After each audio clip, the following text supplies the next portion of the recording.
I was interested in being involved because I have a sister who's a cancer survivor. So many of my friends have been touched and we've been touched, so I felt it was perhaps an easy way to contribute.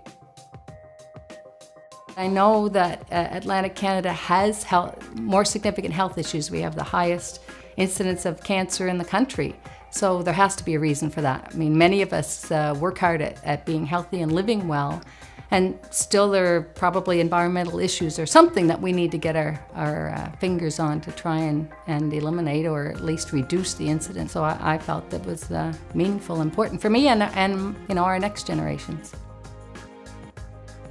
To be a champion made me feel that I had contributed and helped other people become aware, because I knew of the program, but the folks I talked to who eventually completed a questionnaire hadn't heard about it. So I guess my awareness was shared to others and got other people involved. So that was rewarding.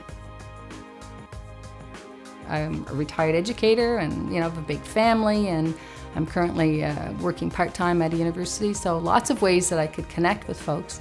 But I started small. I worked with a small group of people whom I knew I could depend on.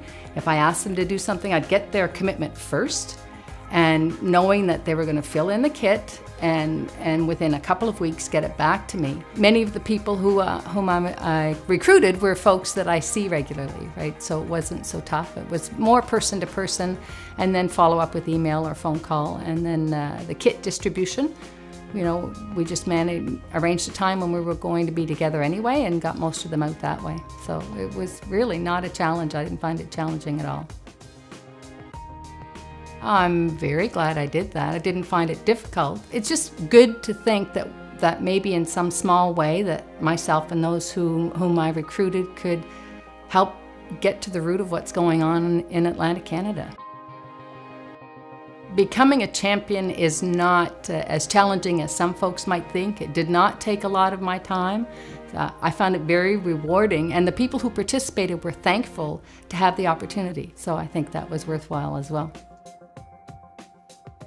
Is it going to help you with the diagnosis or prevention directly? No, because what we're asked to do really is a lot of question and answer. So it's not meant to be a substitute for you from a medical standpoint for your own wellness, but it's really about future, providing information that might help us, but certainly could be beneficial for our children and grandchildren. The best part of being a champion, I would say, it's to feel that maybe what I'm doing and the people I've involved will have an impact in the future. And this might be more meaningful, and certainly my science background tells me that research is important. The fact that you can do something that might have such a great impact should be the reward that you look at.